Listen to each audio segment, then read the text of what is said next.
થરાદની મુખ્ય નર્મદા કેનાલમાં નારોલી અને અજાવાડા પુલ વચ્ચે એક મહિલાએ ઝંપલાવ્યો હતો। 2 કલાકની શોધખોળ બાદ ફાયર બ્રિગેડની ટીમે મહિલાનો મૃતદેહ બહાર કાઢ્યો હતો। આ અંગે થરાદ નગરપાલિકા ફાયર બ્રિગેડને કોલ મળતા જ ટીમ તાત્કાલિક ઘટના સ્થળે પહોંચી ગઈ હતી અને ફાયર બ્રિગેડના જવાનોએ કેનાલમાં મહિલાની શોધખોળ શરૂ કરી હતી। થરાદ નજીક ભાભી કેનાલ પાસેથી એક મોટરસાઇકલ, 2 જોડ ચપ્પલ અને એક દુપટ્ટો મળી આવતા ચકચકાર મચી ગઈ છે। આ વસ્તુઓ કેનાલ કિનારે પડેલી હોવાનો વિડીયો ગતરોજ સોશિયલ મીડિયામાં વાયરલ થયો હતો। વિડીયો વાયરલ થયા બાદ થરાદ ફાયર વિભાગને જાણ કરવામાં આવી હતી। ફાયર ટીમ તાત્કાલિક ઘટના સ્થળે પહોંચી હતી અને કેનાલમાં કોઈ અનિચ્છનીય ઘટના બની હોવાની આશંકાએ સઘન શોધખોળ હાથ ધરી છે। પાલનપુર શહેરના વિકાસમાં આજે એક નવું છોગું ઉમેરાયું છે। રાજ્ય કક્ષાના શહેરી વિકાસ અને શહેરી ગૃહ નિર્માણ મંત્રી દર્શનાબેન વાઘેલાએ નવનિર્મિત માનસરોવર તળાવનું ભવ્ય લોકાર્પણ કર્યું હતું। કેન્દ્ર સરકારની અમૃત 2.0 યોજના હેઠળ પાલનપુર નગરપાલિકા દ્વારા આ વિશાળ તળાવને આધુનિક ઢબે વિકસાવવામાં આવ્યું છે। આ પ્રકલ્પ પાલનપુરના પર્યાવરણ અને જળસ્તર માટે આશીર્વાદરૂપ સાબિત થશે। આજે પાલનપુર મુકામે અમારા અમૃત 0ની ગ્રાન્ટમાંથી માનસરોવરનું જે લોકાર્પણ છે એમાં હું ઉપસ્થિત રહી છું। આપ જાણો છો એ પ્રમાણે આ જગ્યા એક એવી જગ્યા હતી કે જ્યાં કોઈ આવતું નહોતું અને કચરાના ઢગ હતા અને આ જગ્યાને ડેવલપ કરવી અને અત્યારે તમે જુઓ છો કે ખૂબ સરસ રીતે આ તળાવને ડેવલપ કર્યું છે।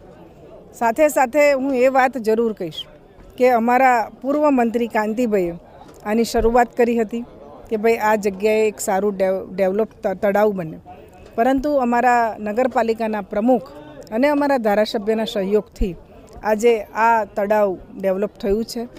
આ નગરજનોને અહીંયા વોક કરશે, અહીંયા ઘણા બધા લોકો ફરવા આવશે।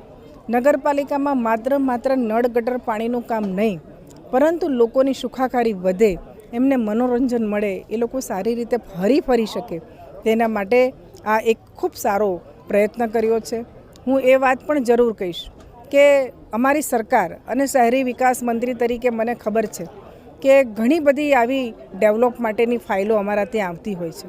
હું એ વાત જરૂર કહીશ કે આગવી ઓળખમાંથી કોઈ હેરિટેજ પ્રોજેક્ટ હોય છે એ પણ થઈ શકે છે, આવા તળાવો પણ થઈ શકે છે, કોઈ ગેટ પણ થઈ શકે છે અને આ બધી ગ્રાન્ટો અમારા એ વખતના મુખ્યમંત્રી અને આજના વડાપ્રધાન નરેન્દ્રભાઈ મોદીએ આની શરૂઆત કરી અને નગરપાલિકાને એક્સ્ટ્રા પૈસા આપી અને આ કામ કરાયું છે। આપણે સૌ જાણીએ છીએ એ પ્રમાણે પહેલાં નગરપાલિકાઓ ચલાવી એ પણ ખૂબ અઘરી હતી, પરંતુ આજે સારામાં સારી નગરપાલિકા ચાલે છે ને એના સાથે સાથે સારા વિકાસના પણ કામ થાય છે, એ ખૂબ અભિનંદનને પાત્ર છે। આટલું મોટું તળાવ ડેવલપ કરવું એના માટે ખૂબ ગ્રાન્ટ જોઈતી હોય છે અને એ આજે કેન્દ્ર સરકારમાંથી 7 કરોડ રૂપિયા મળ્યા છે ને એના જ કારણે અમારા જે પ્રમુખ છે ચિમનભાઈ અને અમારા ધારાસભ્ય શ્રી અનિકેતભાઈએ એક સરસ શરૂઆત કરી છે। જે પાણીનો આપણા બધાને એવો પ્રશ્ન છે કે ભાઈ પાણીનું શું છે, પરંતુ પાણી પણ અહીંયા ટૂંક જ સમયમાં જે વરસાદી પાણી આવવાનું છે કે જે પાણી આમ નીકળી જાય છે એના કરતાં અહીંયા આ પાણી આવશે અને એનાથી વધારે આજુબાજુના ડેમમાંથી પણ અમે આ પાણી ભરવાનો પ્રયત્ન કરી અને ટૂંક સમયમાં આ તળાવમાં પાણી પણ ભરાઈ જશે। એની સાથે સાથે હમણાં અમારા પ્રમુખે કહ્યું એમપી થિયેટર બનવાનું છે, બાળકોને રમવા માટે અલગ અલગ સાધનો મૂકવાના છે। તો મારી એવો વિચાર છે કે ભાઈ દરેક નગરપાલિકામાં આવું એક તળાવ હોય તો એને ડેવલપ પણ થવું જોઈએ, ગાર્ડન હોવું જોઈએ, લોકોને હરવા ફરવા માટેનું એક સારું સ્થળ હોવું જોઈએ। એટલે આજે આ લોકાર્પણમાં હું અહીંયા પધારી છું। દાંતા પોલીસ સ્ટેશન નજીક હાઈવે પર એક કાર ડિવાઈડર કૂદીને રોંગ સાઈડમાં 200 મીટર સુધી ખસેડાઈ હતી। આ અકસ્માતમાં કારમાં સવાર 3 વ્યક્તિઓનો આબાદ બચાવ થયો હતો।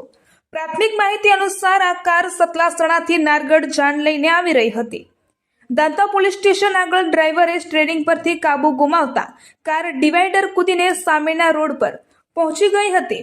અકસ્માત સર્જાતા જ ઘટના સ્થળે લોકોના ટોળે એકઠા થયા હતા।